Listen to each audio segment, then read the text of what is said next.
Okay, I think we can start. So nice to see so many people from so many different countries. Thank you all for being here tonight for our lecture. It's very nice to see many of you here.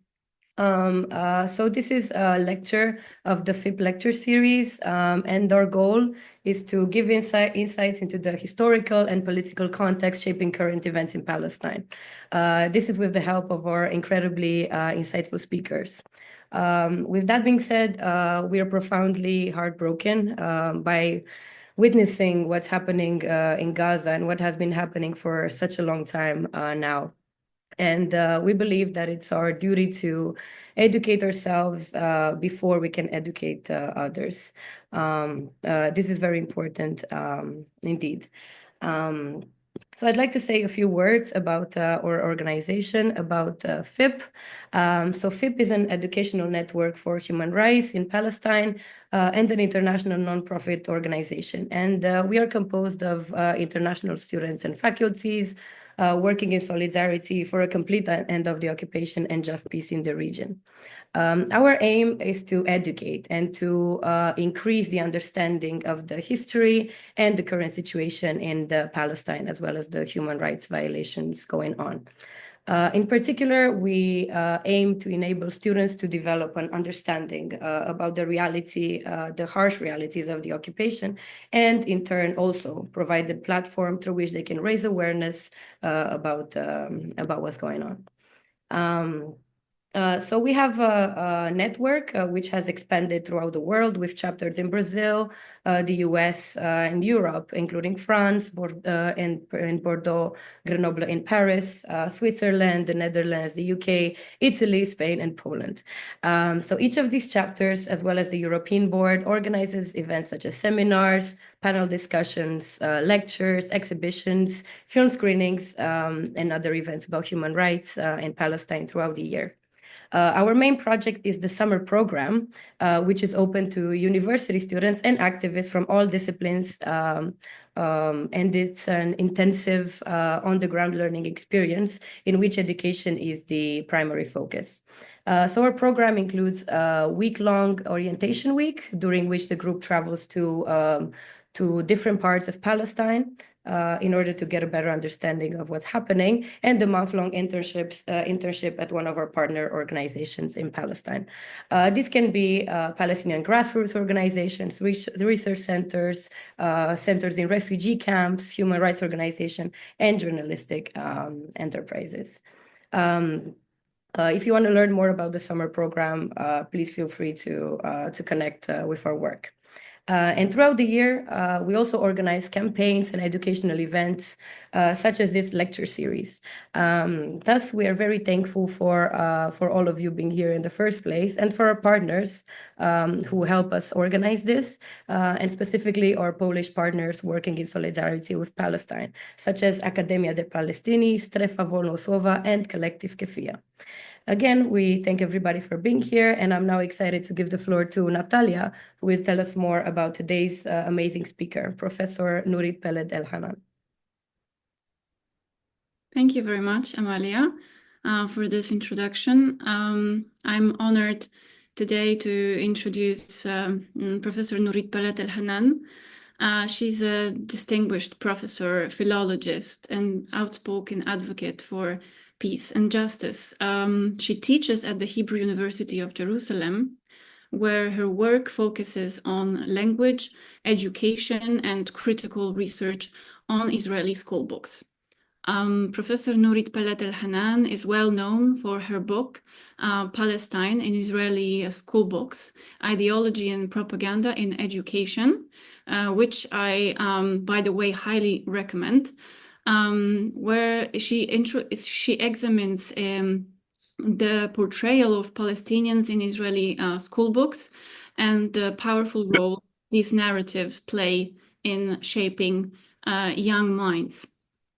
Professor Peled-Elhanan won the Common Ground Research Network's Publishers Prize for her book, Holocaust Education and the Semiotics of Othering in Israeli School Books, which critiques Zionist narratives in school books that portray Jewish migration to Israel as a triumphant end of Holocaust, while disregarding diasporic Jewish culture, as well as ignores the Palestinian history.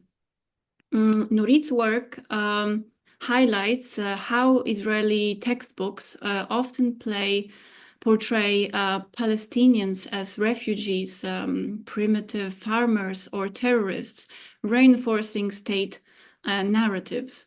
Her research has sparked debates on education's role in sustaining national myths. A supporter of the BDS movement, she advocates pressure on Israel to end its occupation. Nurit also co-received the 2001 Sakharov Prize for her commitment to truth and justice.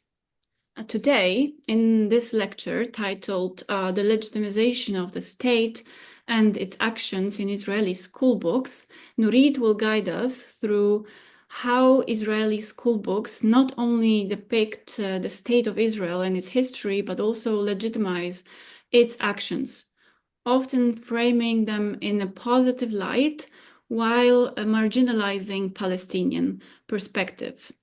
I myself had the pleasure of meeting Nurit in Beit Sahur in 2023, thanks to our mutual friend Baha Hilo, and attending her illuminating talk. I have very, very fond memories of that day.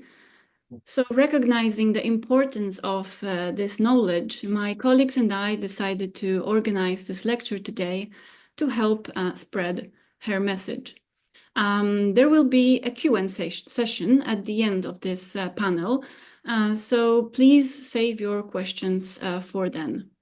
I will now give the floor to Professor Nurit Peled-Elhanan. Thank you. Thank you very much. Thank you very much for inviting me. I hope you see the slides. So, as you heard, this lecture is based on my two books. This is one, and this is the other one. Before I start talking about school books, I want us to think, why do we have to talk so much about education? What does education do to us, all of us? So the main thing education does is to tell you, to establish who you are and who the others are. Okay? Who are the we and who are the non-we? Who are the in-group? Who are the out-group? And in the words of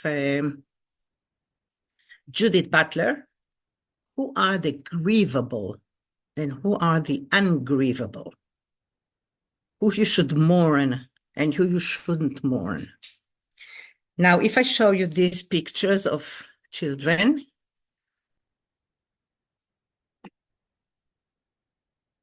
all of them killed either on the 7th of October or after the 7th of October, which means some of them are Israeli Jews and some of them are Palestinians. There is no way to know who is who, right? But if I tell you these two are Jews and these three are Palestinians, for example, which is not true, some people will mourn only for the Jews and other people will mourn only for the Palestinians. And I think this is the most important damage of education. To tell you you should mourn, who is your imagined community and who are the others. Because we don't know any of these children. But somehow Israelis only care for the kidnapped because they think they are theirs. This is their imagined community because they don't know them personally. But many Israelis don't even care about the thousands and thousands and thousands of Palestinian children who died. And I was in America now, and there it's very, very sharp. Some people don't care one bit about the Israeli casualties, and others don't care one bit for the Palestinian casualties. Now, school books, why do we have school books? Why do we need school books?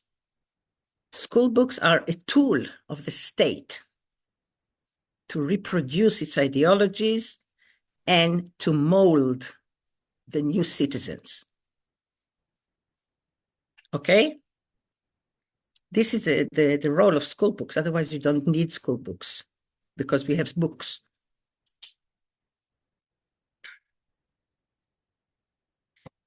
I'll give you one example from a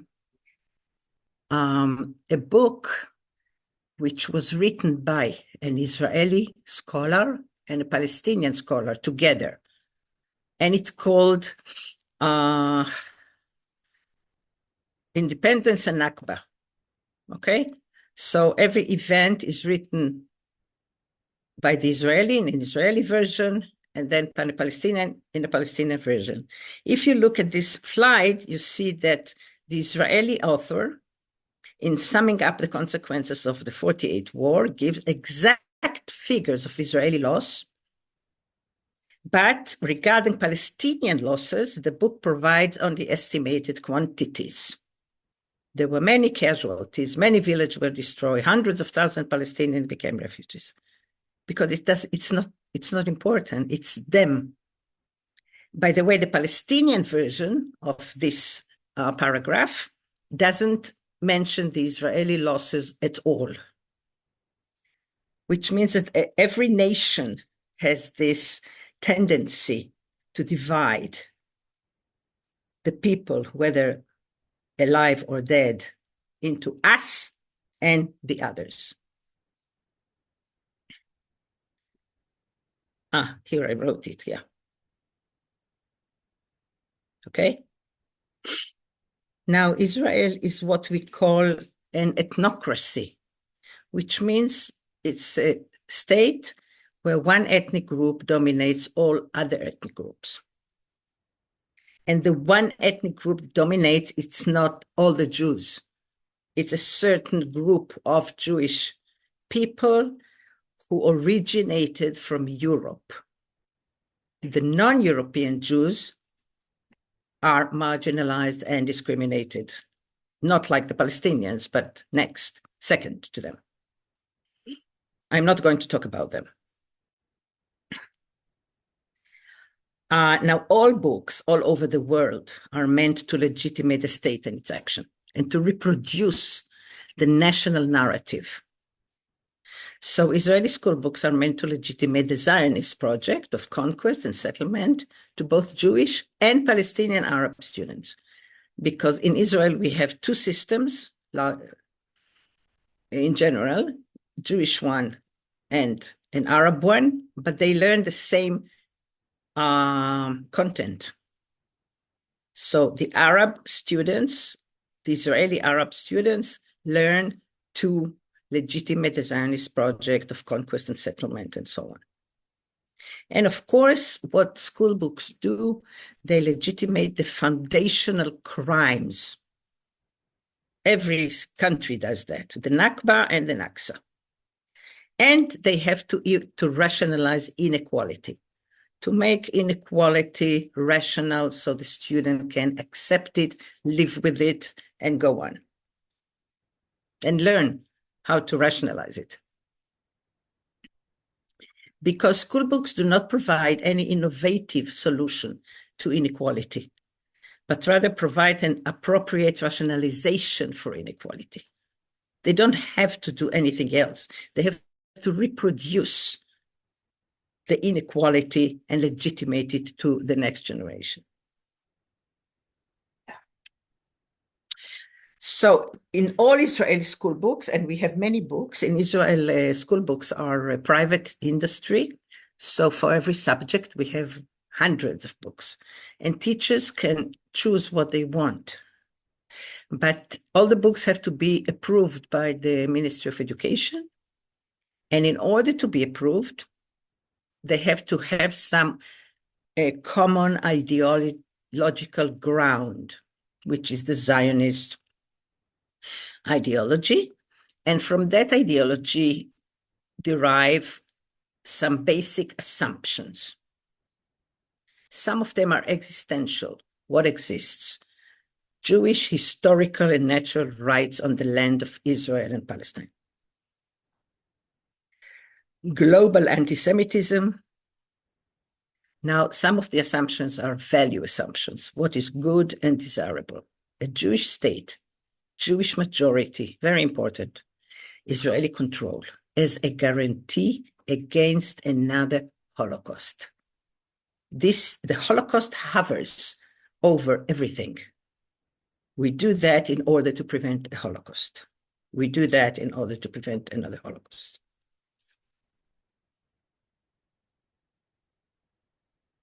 Okay, I'll just go quickly over the methodology. So in the analysis I'm going to show you here, it's called social semiotic analysis. We ask social questions, right? But in order to answer the social questions, we ask semiotic questions. So, because it is the social that determines the semiotic and vice versa. Let me show you. So my social question was, how do the oppressors educate their children? Okay. And how do you take good boys and girls and turn them into these people? How does it happen? Okay? People can just shoot and kill an 11-year-old little girl who had a kitchen knife in her hand. How do you educate children to become these people who look and take photos of this murder and think it was the right thing to do? They don't feel they did anything wrong. They think this is the right thing to do for the good of the nation. So how do you do that? For that, I asked a semiotic question. How do school books depict the others of Israel?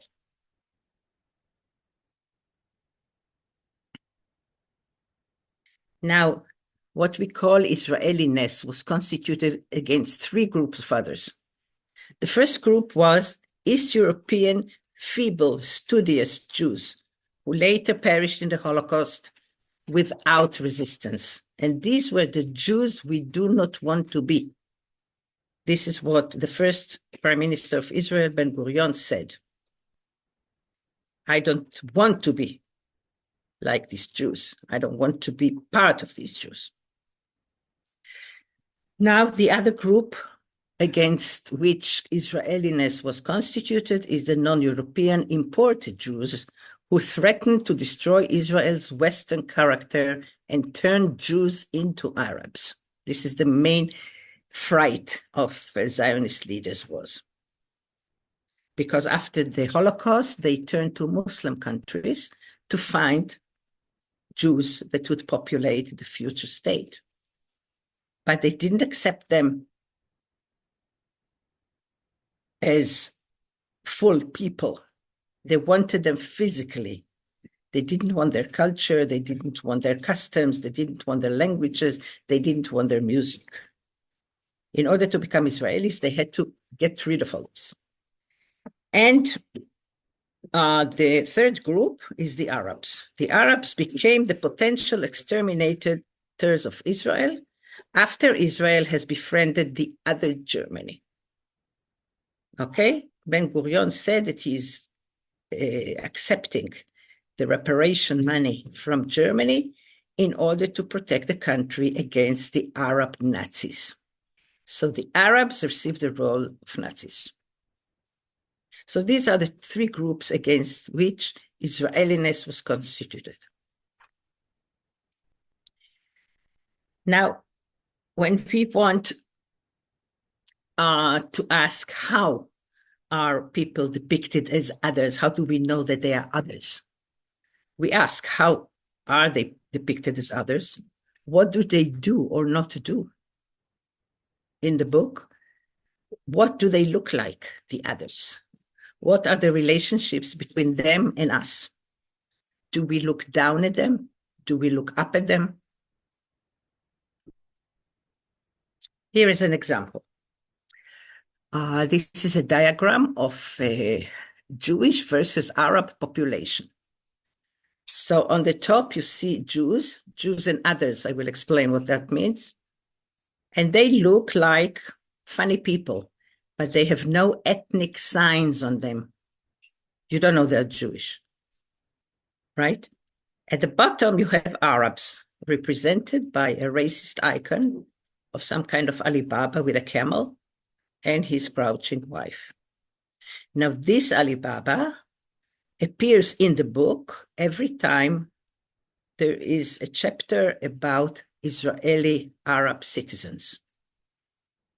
This is the picture that they have. Now, who are these others? We know these are the others, but who are these others? The book does not explain, but we can imagine that these are people who are not Jewish, but they are not Arabs, which means Jews from Russia, for example. Okay? Non-Jews from Russia. Yeah, there are about 500,000 people who came to Israel from Russia and are not Jewish. But they are white, they are European, so-called, so they deserve to be in our group against the Arabs. Here's another way to exclude the others. How do you exclude the others? This is a graph showing marital age in a few countries as a sign of development. So this row is the developed country, and Israel is the last one, you see? But there is an asterisk here that says Israeli data does not includes only the Jewish population. So if we exclude the Arabs, we are a developed country. The Arabs are 20% of the population. If we exclude them, we can be a developed country. If we include them, we should have been here because they marry young and I don't know, all kinds of criteria. So you just exclude them.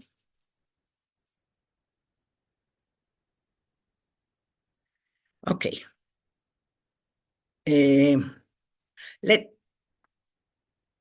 Let's see how each group that I talked about is represented in the books.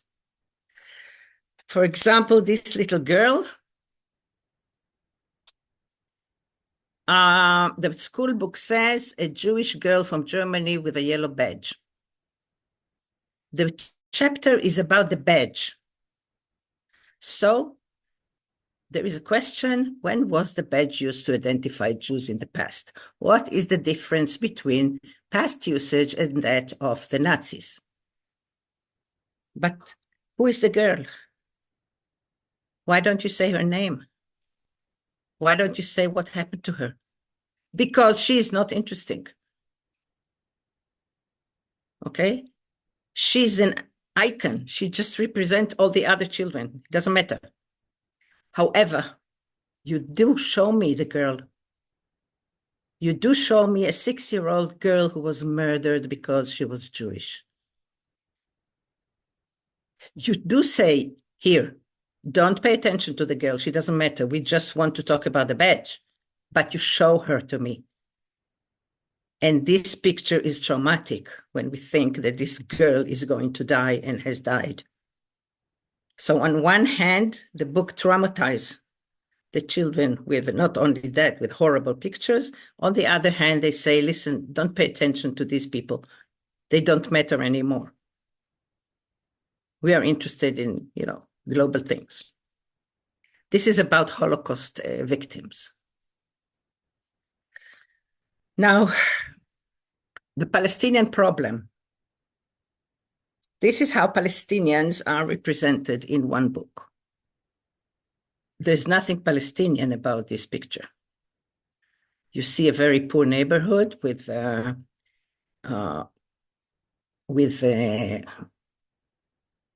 stagnant water and poor houses. Why is it a Palestinian problem? But when we read the caption, the Palestinian problem has ripened in the poverty, inactivity, and frustration that were the lot of the refugees in their miserable camps.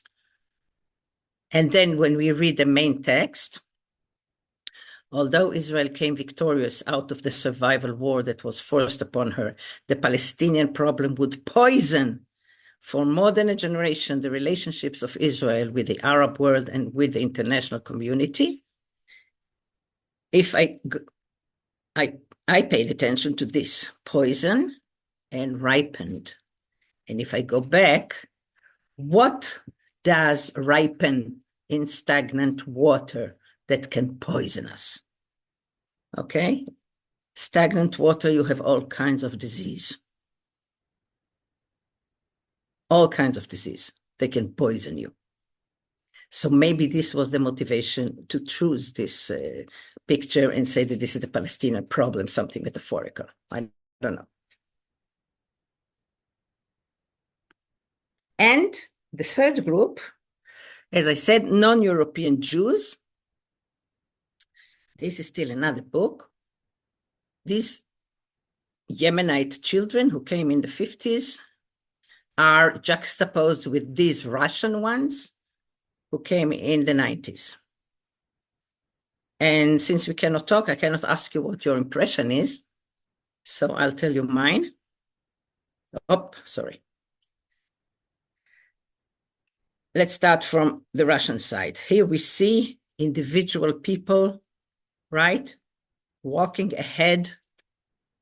They're equal to me. I don't look down at them. I don't look up at them. They came with a very modern plane, and the sky is the limit. They look very determined. They know what they're doing. They're going the way. Individual and independent. Here we see a world full of children without parents. You see their hungry eyes. If I move, their hungry eyes follow me. So these are a problem. These are a burden. We don't have to say anything, just to look how they represented the non-European immigrants and how they represent the European immigrants. By the way, here they say that in the 90s, more than 500,000 Jews came to Israel from former Soviet Union and Ethiopia. Where is the Ethiopians? Maybe the Ethiopians can be represented by the Yemenites. Okay? I'll show you the Ethiopians. Here again, another book. Oops. This is the Russians, represented by a very prestigious theater group. And you see two children bringing them flowers. And here are the Ethiopians, crouching in a desert, in nowhere. We don't see their faces, like animals. And nobody brings them flowers. So this is the visual impression that children get when they look at the pages, even if nobody says anything. Okay. So let's go back to how we represent others, what we saw until now. First of all, exclusion. We don't represent them at all, as we saw in the graph, right? Second, we refer to them as a homogeneous group or abstract categories like the Palestinian problem or the Arabs. Third, we depict them as agents of action which are held in low esteem, like criminal, deviant, evil. The Palestinians, for example, as you said before, are represented only as primitive farmers or terrorists, or in this caricature that we saw before, emphasizing negative cultural connotations, presented racial stereotypes, like the Alibaba with the camel. Let's see some more examples. Now, all these others are represented always as a group.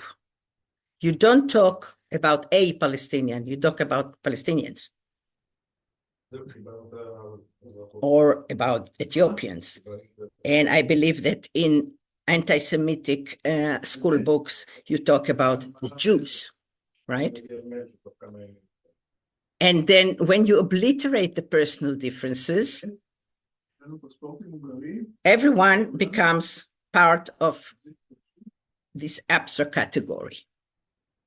And whatever mark remains on the face serves as badges of membership. He belongs to this category. Okay? Like the Alibaba with the camel. The Arabs. These are the Arabs. He is a specimen of the category. And when you treat people as homogeneous groups or in categories, you don't have to use any moral and ethical rules while handling the category or the problem. You use ethical and moral rules when you treat individual people, but not groups, not categories, not a problem. A problem doesn't suffer.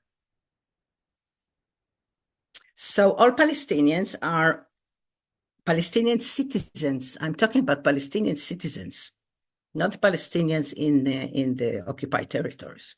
The Palestinian citizens of Israel are defined as the refugee problem. Okay, this is the refugees, but the Palestinian citizens are developmental problem, demographic problem, and security threat.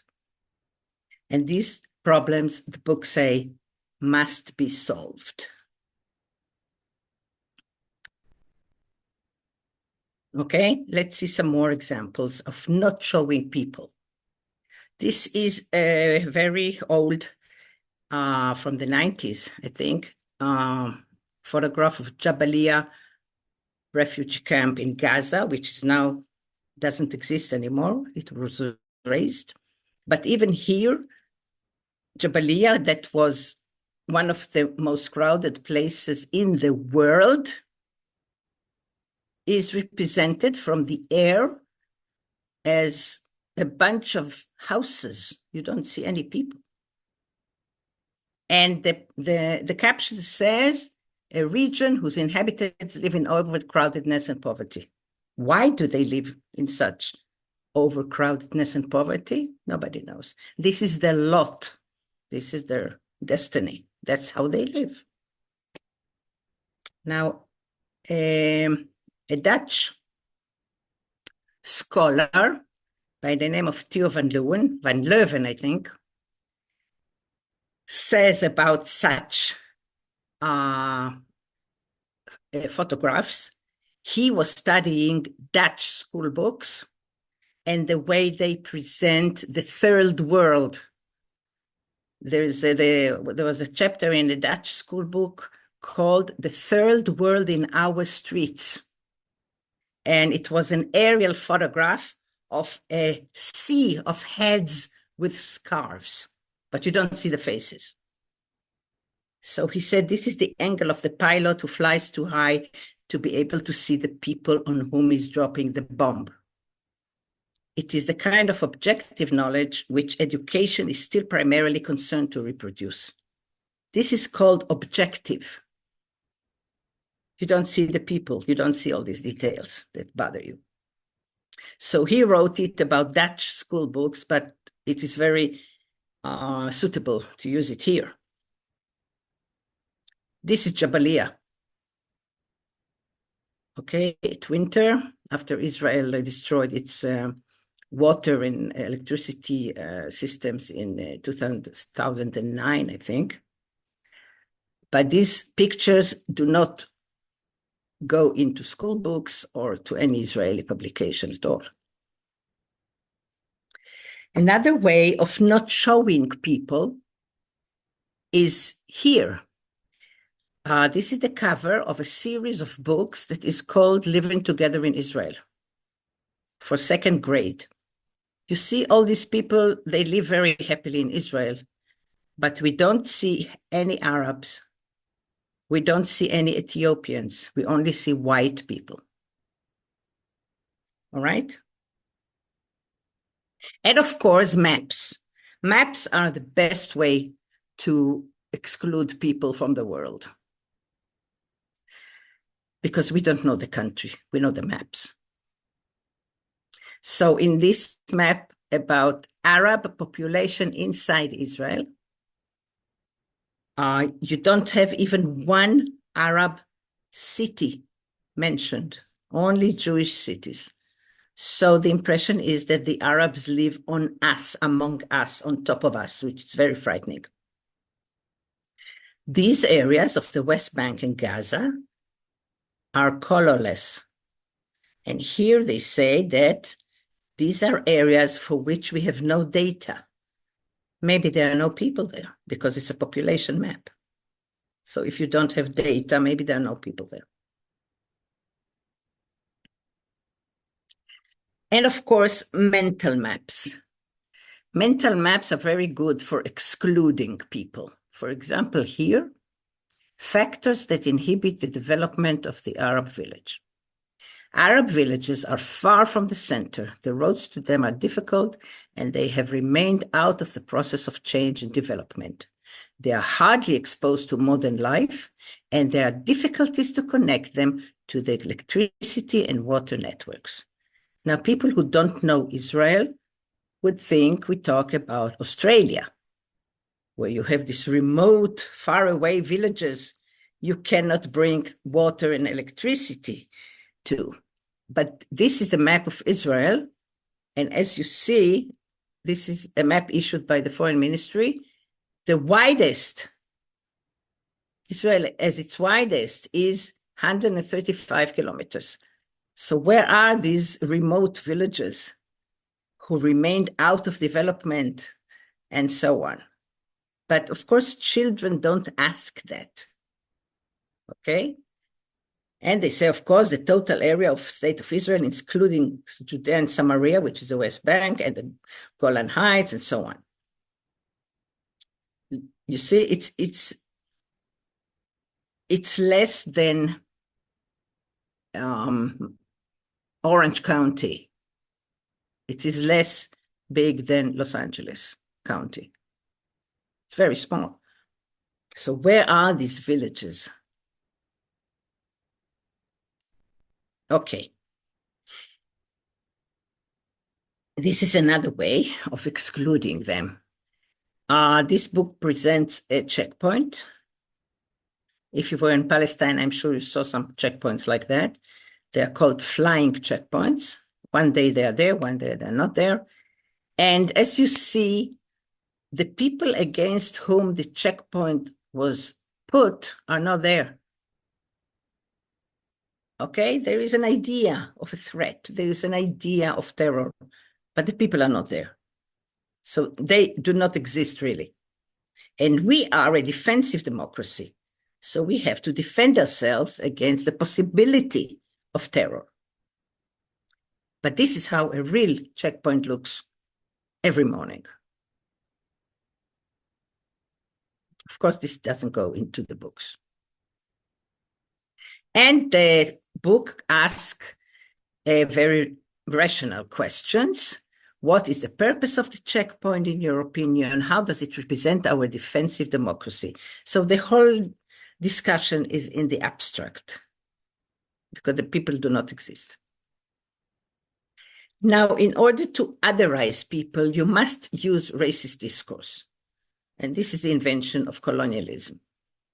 Yes, in order to control the people, to oppress them, and to convince children and other citizens of the need to oppress these people, you must portray them as an inferior, evil race. First racist tool is stereotypization. Okay? Stereotypization, it means that they are always like when you treat people as a race, it means that they never, never change. For example, even today, the Palestinian citizens of Israel are portrayed like this. This is the primitive farmer, like this, and like this. This is the one that we saw before. And here they tell you that the Arabs refuse to live in high buildings and insist on living in detached houses. This is how primitive they are. Now, if you know semiotics a little bit, you see this is a very hermetic closure, and you can see the attitude of the camel to this house. Okay. Now, they are primitive because they refuse to live in high buildings and insist on living in detached houses. But in another book, they tell you about the settlements in the Galilee, the Jewish settlements in the Galilees that are built on top of hills and mountains that can overlook the Arab villages. And it's like, it's like a publicity. So they say in the community settlement of the Jewish one in the Galilee, the residents gain high quality of life thanks to the calm rural atmosphere, the clean air, and the detached houses. So detached houses for the Jews are a sign of a high quality of life. Detached houses for the Arabs are a sign of primitiveness and a refusal to develop.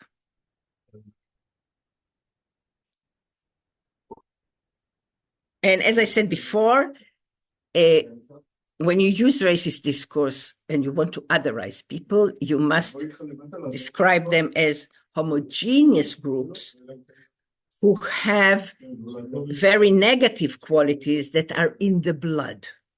They will never change. So, for example, the Arab society is traditional and objects to changes by its nature, reluctant to adopt novelties. Modernization seems dangerous to them. They are unwilling to give anything for the general good. Okay? Very, very negative. Other ways of legitimation. One is called existentialization, which means the books present a very problematic reality without any possibility of debate. That's the way it is.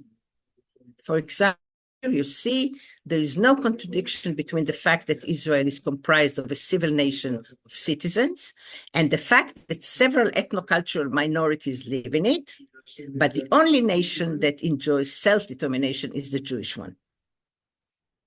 No contradiction, and that's it. So there's no room for debate, for asking questions in such phrasing. Or there is a system of military courts which tries the Arab inhabitants of Judea and Samaria who are under the military dominion of Israel. Why are they under the military dominion of Israel? Nobody says why. And of course, Palestinians are never called Palestinians. They are called Arab in order to enhance the idea that they are part of the big Arab nation and they are not a nation to themselves. But why all these things happen? The book doesn't explain, and that's the way it is. What does it mean? The book don't explain. It means that a 12-year-old handcuffed to his bed. This boy came with a knife also, like this little girl before, and he was lynched. And after his lynch, he was put in a hospital and cuffed to his bed. This is what it means. Then he was tried in a military court. And today he is about 27, I think, and he's still in jail. Okay? All right. Another way is to create what is called a usable past, to take the past and change it into a version of this past, or to take reality and change it into a version of reality. Okay? And of course, this leads to inaccuracy. Let's see an example of that. This is a book called The Story of a Homeland for 4th grade. And in this book, we have a story about a girl who had her 12th birthday, and she made a speech to the guests. Dear guests, I thank you for coming to our beautiful settlement in Ofra. Ofra is one of the first illegal settlements that were built on Palestinian villages in 77. We know it is a holy commandment to settle the land and to continue the way of the pioneers in the country of the Bible, in our settlement Ofra, right? There are people who think we have no right to live here in Ofra because of the Arabs lived here while the people of Israel was in exile. Children in Israel learned that the people of Israel were 2,000 years in exile since the Roman times. The settlement in this region is justified, in our opinion, by the Bible, by the tradition, and is important from a security point of view. Our houses were built on state lands. Now, state lands are the lands confiscated from the Palestinians, of course. And we are trying to keep a good relationship with our Arab neighbors. Now, this came to the public because some parents read it and were very angry. And they complained to the Ministry of Education, and it was a big scandal in the media. How do you teach our children such lies? Because historians and security experts and biblical experts will tell you all the things that are written here are not true. It is not a biblical commandment. It doesn't contribute to security. It's not a holy commandment, and so on, okay? But this is an example of how you take past and present and turn them into usable past and present, a version. Okay. Now, I told you before that one of the things that must be is Jewish majority. If we outnumber them, then we are safe. And this creates what is called majoritarianism, which is kind of a disease. Majoritarianism thrives where majorities are obsessed with the anxiety of incompleteness, exactly like in Israel. We must have all the Jews there, and we must get rid of the Arabs. Okay, this is what they're doing in Gaza now, which creates the frustration and rage that drives from forms of degradation that shock us most, from Germany to Rwanda, from Kosovo to Mumbai. And we can add Israel, of course. Okay? Majoritarianism and fear of minorities legitimate Palestinians' confinement in strict boundaries. If they are so dangerous, let's put them in strict boundaries. We must preserve the national land and protect it from illegal invasion by non-Jewish population. Now, why is it illegal when these people are citizens? For fear that an Arab sequence would cause the detachment of the Galilee from the state of Israel. It's really a propaganda to go and live in the Galilee, which doesn't succeed. Okay? Yeah.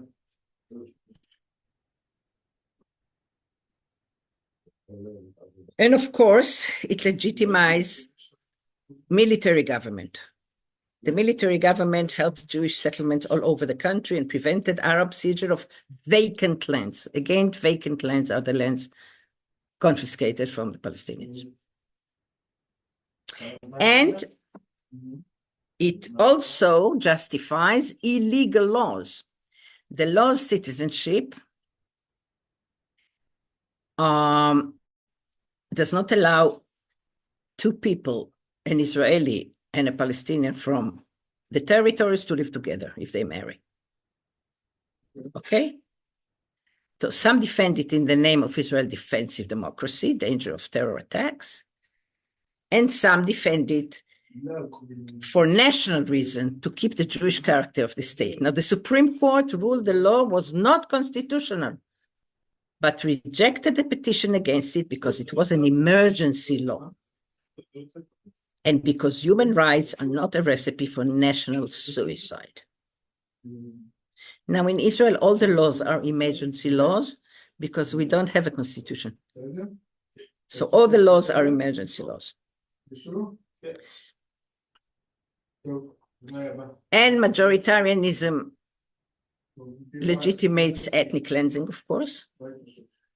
From the Jewish point of view, Plan D, the plan to ethnic cleanse the area from Jerusalem to Tel Aviv, was a great success. Okay, it strengthened the military power of the Jewish community, created a Jewish sequence, and so on. And of course, it legitimates killing. The killing is always legitimated by its effects. Nobody says we're going to kill them. No. The escape of the Arabs following the Deir Yassin massacre solved the terrifying demographic problem. And even a moderate person such as the first President Weizmann spoke about it as a miracle. So the consequences of the massacre legitimate a posteriori the massacre. And about other massacres, Kibbutz massacre, for example. Slaughter of innocent Palestinians in their homes brought about some confidence to Jews in their homes, restored the morale and dignity to the army, and helped it become a deterrent, vigorous army whose long arm can reach the enemy deep in its own territory. Okay? The Kibbutz massacre was a massacre of a whole village as a punishment for the murder of a Jewish woman and her 2 children by people who didn't even come from this village. They came from another village, but the other village was too far, so they went and slaughtered this village.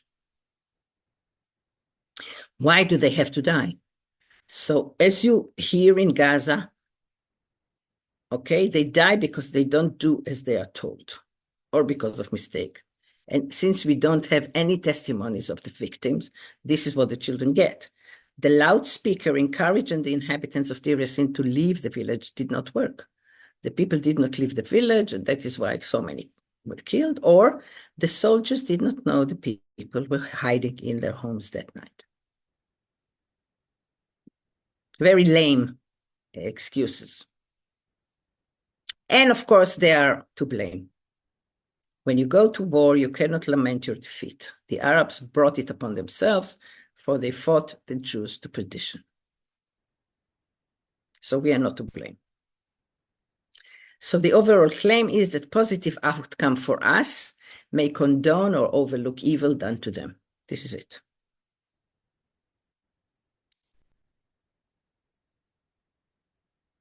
And the last thing is, I told you, everything is to prevent another Holocaust.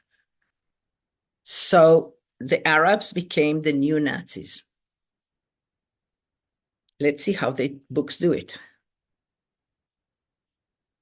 Since the Jews are the internal victims, they must outnumber the indigenous others, dominate them, and be the most powerful state in the region, lest another Holocaust exterminates us.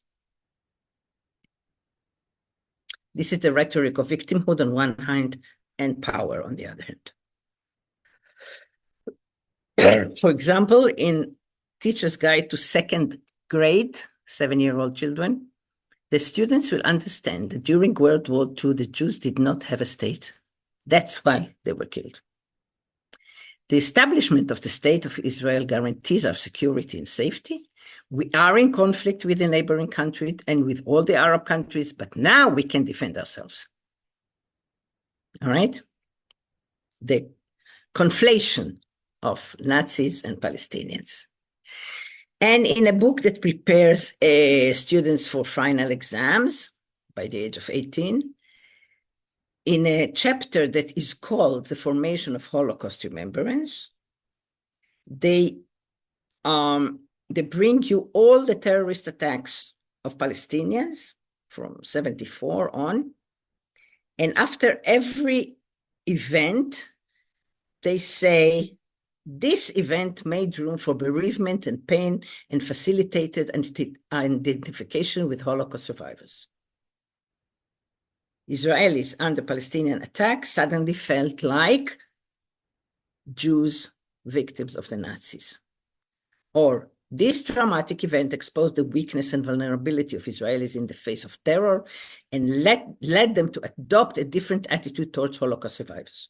Because I was brought up to despise Holocaust survivors, as you saw before. They didn't fight back and so on. They went like sheep to the slaughter and so on. But what made them understand the Holocaust survivors and victims were the Palestinian terrorist attacks, which are brought without any context, as if they really derive from pure hatred of Jews and nothing else. And this is what they said also about 7th of October. They did it because they hate Jews. Who are they? How did they live for the last 20 years and so on and so forth? This is not relevant. Okay, here's another event and another event.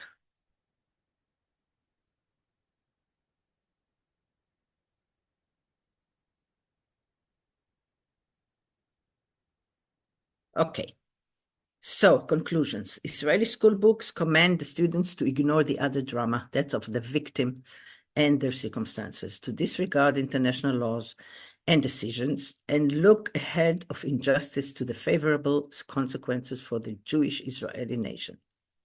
They teach the students the discourse of power of politicians and generals and put at stake the disciplinary politics of truth. Caroline Coffin studied Australian school books, so they have the same defaults. And all this creates a racism that is called elite racism, which means racism that is reproduced from above in papers, in school books, in academic discourse, in politician speakers, and so on. And then it is implemented in all kinds of practices. You see? And the goal of this discourse is to purify the social body, to preserve one's own or our identity from all form of mixing, interbreeding, or invasion. You can see it also in the discourse in Europe today against immigrants. It's the same discourse, okay? We'll say anything against them, so they don't come, they don't mix with us, they don't defame our language. Some people in Holland, I know, say all the time that they don't hate Moroccans, but the Moroccans spoil the language. I don't want my children to listen to their Dutch, and so on. So this is the point. I think I'm done. Yeah, thank you. Thank you very much, Nurit, for this powerful lecture. It was absolutely eye-opening for most of us, I think. Your dedication to exposing these narratives inspires me personally very much, and I'm sure many of us here. It inspires us to be more critical about our own responsibilities in fostering these issues like the truth, equality, and justice. Thank you for your courage, for your clarity, and for pushing us to reflect more on this and act. Now it's time for a Q&A session. So we've got a chance to dig a bit deeper into the ideas that have been raised. And I'd like to encourage everyone here to join it in a respectful and thoughtful manner. So this is about, creating a safe space for dialogue and understanding. And since we have a limited time today, we want to hear from as many as possible. So please keep your questions short and concise, straight to the point. let's make the most of this opportunity to learn from Professor Peled-Elhanan. So let's get it started. Who would like to go first? We have a question from Maximilian Królikiewicz. I will unmute you now. Good evening. Can you hear me? Yes, we can hear you. Okay. First of all, thank you very much for the lecture, and also to FFIPP for the organization of this lecture. I was very honored to be able to attend it. I have a question that bothers me has been bothering me for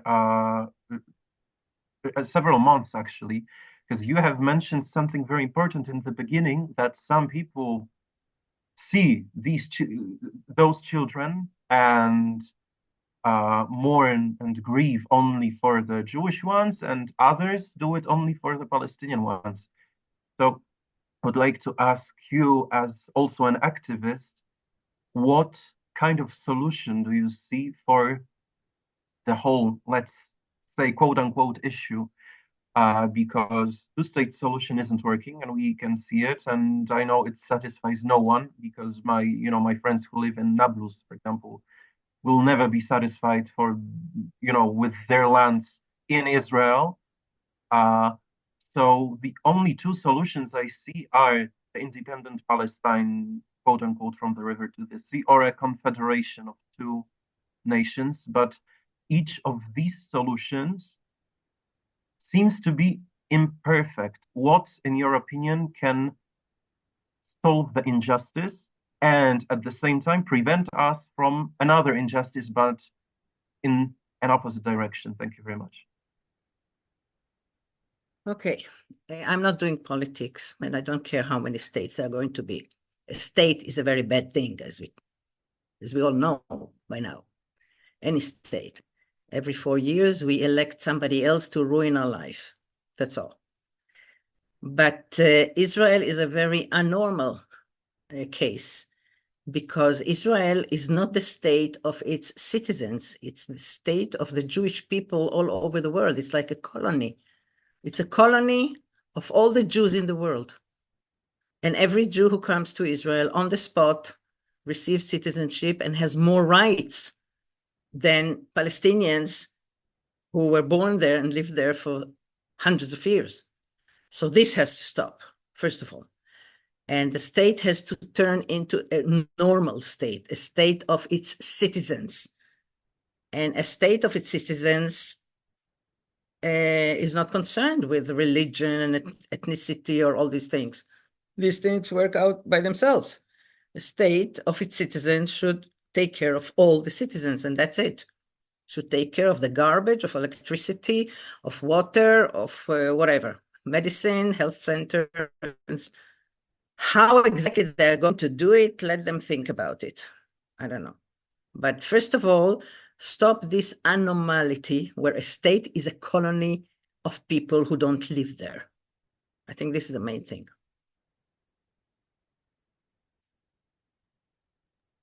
Thank you for that. We have a few more questions. I'm not sure who was first, Daniel or Zainab. Please let me know. I think Daniel, I saw him before. All right, go ahead, Daniel. Hi, thank you. Can you hear me? Yes. Yeah. First of all, thank you, Professor Peled-Elhanan, for this amazing lecture. I read your book a few years ago and it really opened my eye on Israeli society. So my question, I already wrote it, but I have two, if you can answer both. The first one is, did the portrayal of Palestinians evolve over time in Israeli school books? And the second one, is there a difference of portrayal of the Palestinians between secular schools and religious schools in Israel? Okay. I don't think anything developed. There was some attempt in the 90s and early 2000s to really speak about Palestinians as a nation. But it was also very demeaning, very disrespectful. Like one book says that the Palestinians base their nationality on their yearning for the land of Israel. Okay, so you already see the distortion. And but they talked about PLO and so on and so forth, but never about these people as people, or a nation with a culture, with customs, with a language, or whatever you want to know about your neighbors. Never. Today, Palestinians don't even appear in the books. They don't exist. As I told you, there is some very abstract threat of terror. That's all the students know, nothing. And the other question was? Religious and non-religious. I don't know. I mean, I studied the mainstream secular books. Now, I believe that the mainstream religious books are pretty much the same. I read a few. They are more indoctrinating. For example, in books about the Holocaust, it's very, very apparent. In the secular books about the Holocaust, they only mention personalities and organizations that were Zionist or Zionist affiliated, while in the mainstream religious books, they almost only mention rabbis who were the leaders of the people and so on. But in Israel, there are so many groups that have what we call independent education. First of all, the ultra-Orthodox, I know what they teach. And in the settlements, they have to learn the same books, but of course they have all kinds of other things that they learn that sometimes we know, sometimes we don't know. So I wanted to concentrate on the books that were authorized by the Ministry of Education and were mainstream. Thank you, Nurit. We have another two questions. Magda, can you go ahead? I unmuted you, I guess. Hello? Yeah, we Can you hear me? you. Thank you for the lecture. I wanted to ask you about all these narratives taught in the books. How did they change after the 7th of October? I mean, about maybe so-called liberal Zionists, or the people that were in solidarity, the Israelis that were in solidarity and maybe organized with Palestinians, that so-called sobered up. How do you see the change in the narrative, in the so-called like not so aggressive people with their language day to day? Well, there haven't been any new books since the 7th of October. We don't have new books. But they are very, this government tries to implement all kinds of programs in the schools, like enhancing Jewish identity and so on and so forth, which of course are very, very nationalistic. And there's a huge battle between parents and secular schools and these intended programs. A lot of programs in this nature they are trying to introduce in schools. What happens in the general public and also children, people became much, much more nationalistic and much, much more intolerant and much more thirsty for revenge and so on. But all these things really show us the huge ignorance of students, teachers, parents, and so on. There's huge ignorance, and I think this is the fault of education, really. People just don't know. They don't know there is occupation. They never heard the word. So how can you tell them, what's going on? And they are fed by Israeli propaganda and indoctrination that what happened on the 7th of October was a Nazi crime, anti-Semitic crime out of Jew hatred for no reason at all, and so on and so forth. So all these things became much more extreme, and even people, as you said, sobered up. They sobered up to the nationalistic side and not to the more universal humanistic side, I would say. Thank you. I guess it's Bartosz's turn now. I will unmute you. Yeah, go ahead with your question. Thank you very much for the lecture, Professor. As we were told, you work at the Hebrew University in Jerusalem. I'm wondering how your work is received at the university and in Israel. Can you say something more about that? Thank you. My work is not received at all, totally ignored. But since I'm already retired. I retired last year. But this year was it? I don't know. No, last year. They ignore this work of mine completely, not even a toast for, every professor who publishes a book gets a toast and a little ceremony, nothing.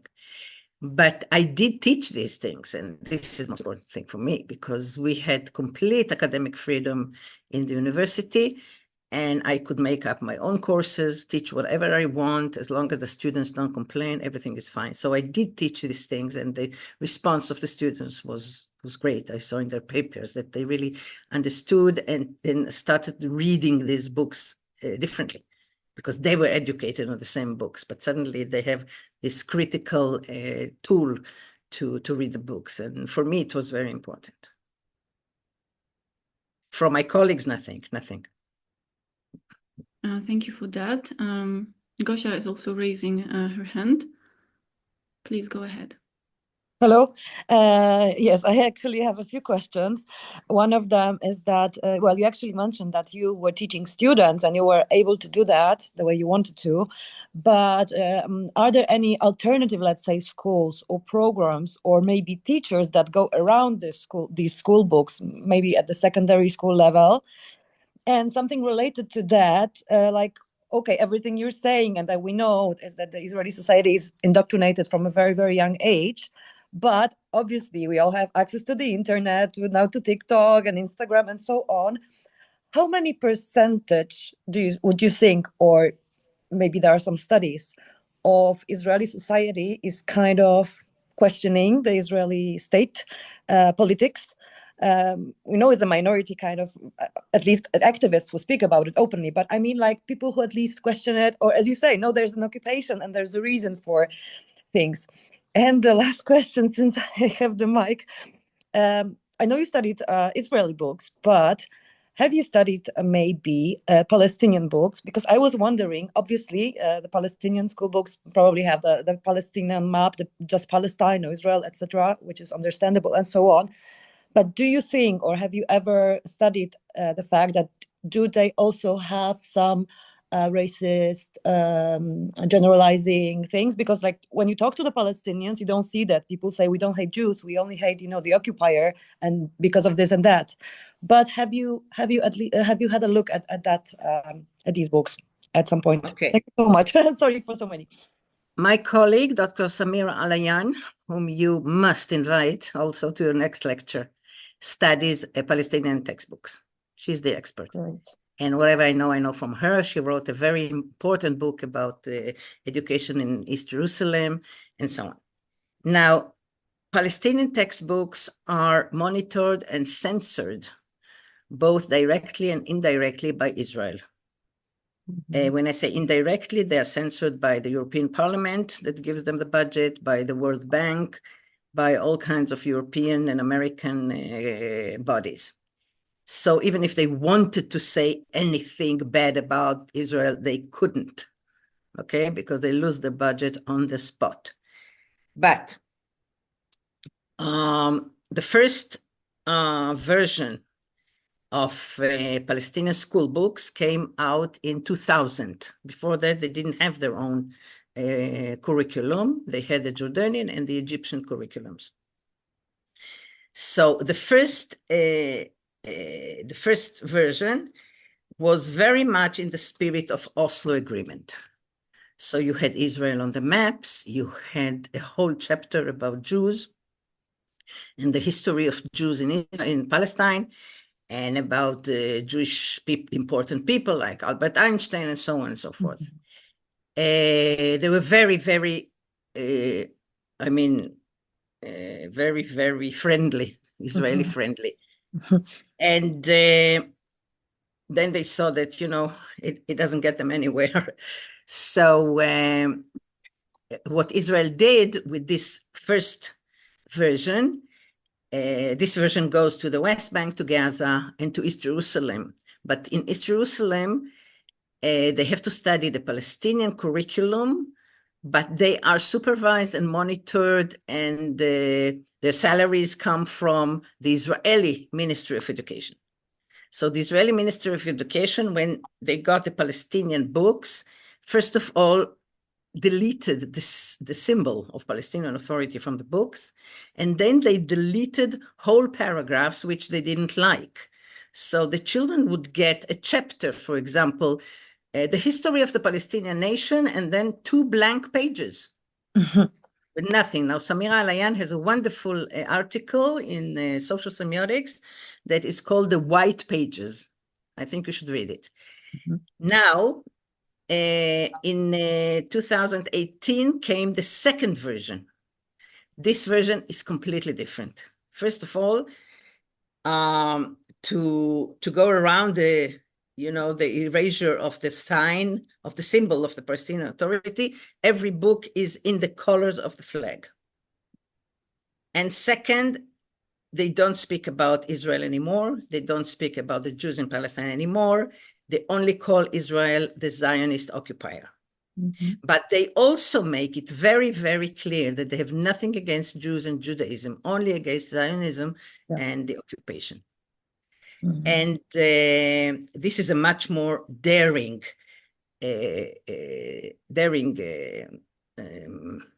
publication or version of Schoolbooks. I don't know what happens with the budget and who gives them the budget for that.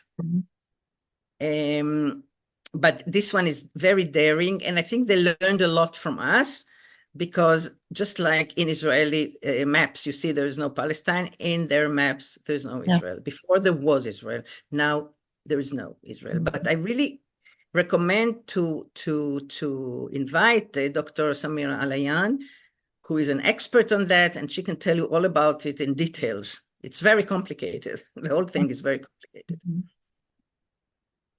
And the other question was about the Israeli questioning society that learns from the general worldwide web, let's say, and has any questioning approach, attitude to the Israeli politics, and if there are any programs or teachers that go around the program and manage to, like you did at university.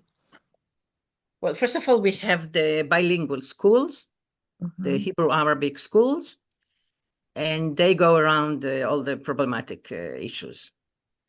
And it's very nice. They only celebrate the holidays of everybody. My granddaughter was transferred now from a bilingual school to another school where there are only Jews, and she was shocked when she saw that they have no Christmas. She was really disappointed. And there is no Arabic in the school. So these schools really avoid all the bad issues. No, so sorry. I go around. I meant go around the state rhetoric. They try to introduce the more. Yeah, so that's what they do. They don't teach you any narrative. They just But Israeli society is very, very anxious about what's happening in Israel, because Israel is going to be a very, very harsh dictatorship these days as we speak. And there have been many demonstrations in Israel for the last 2 years against that, but not against the occupation. A very small group of people who even consider the occupation a problem.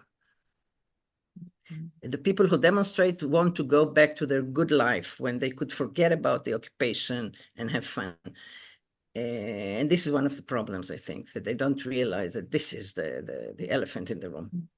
Would you dare to say how many percentage, what a percentage of Israeli people are against the occupation? Or what? Against the occupation. I don't know, from 1 to 5, maybe. Okay, I don't know. thank you. But many people say I'm against the occupation, but we need to erase Gaza, you know. But my children go to the army. But you see, it's not all this, what is they call the Zionist left. They haven't, it hasn't sunk in them yet what happened. And I think that what happened since October 23 is that they realized that the regime that doesn't care about Palestinian lives doesn't care about Jewish lives either. And this is something that hasn't sunk in yet. And maybe the moment it does, they will join forces with Palestinians and we'll have something new, but it hasn't happened yet. Thank you so much. Thank you so much for your answers and for your questions. Now I'm going to read the question from the chat from Yasin. I hope I'm saying that right. So Yasin is saying, since the start of the academic year, many universities like La Sorbonne have been denouncing partnerships with Israeli universities as supporting Netanyahu's regime. Are these teachers and students at these universities aware of these movements? And if so, what are their reactions? Are they free to speak up? Two things. Yes, people start to be afraid to speak up because a lot of people, not a lot, but some lecturers were fired, Arabs, mostly not Jewish. And teachers were fired, you know, the story of Professor Nadira, but these are really small numbers. As for the international university, they don't want to cooperate with Israeli university anymore. They treat them as anti-Semitic. And in the network of, you know, the mail network of professors, there all the time, there are all kinds of advice, what to do and how to act and so on. None of them, not none of them, but most of them just don't understand why don't they want to work with us anymore? And the fact that all universities in Israel cooperate with the army doesn't seem to them anything wrong. Thank you. I think Ahmed also had a question. I will unmute you now. I wanted to ask about how did the Israeli propaganda develop in the face of events such as the recent attacks on Lebanon and Syria? Did the Israeli propaganda in the primary elementary school education develop any specific type of justification or